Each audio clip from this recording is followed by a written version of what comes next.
Ciao a tutti ragazzi, sono Andrea e aggiornamento riguardo la Bundesliga perché il campionato ormai è finito, non ancora matematicamente, però ci siamo, nel senso che il Bayern ha vinto ancora, quindi ho aggiornato di nuovo la classifica con 3 gare mancanti, il Bayern ha il 99,79% di possibilità di vittoria.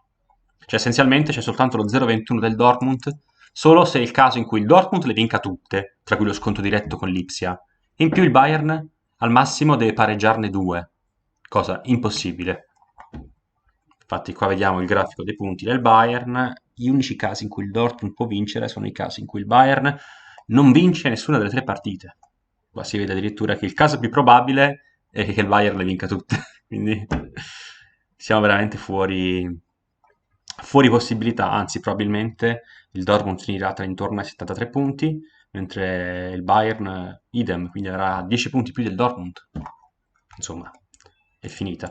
Ho aggiunto soltanto una piccola cosa, ho fatto un grafico in cui plottavo gli andamenti percentuali delle squadre e qua si vede proprio che il Bayern si indirizzava verso la vittoria, quindi la percentuale va verso il 100%, mentre il Dortmund è scesa molto, quindi sta convergendo mano a mano a zero e l'Ipsia è già arrivata a zero, perché l'Ipsia matematicamente è fuori dalla corsa per la Bundesliga.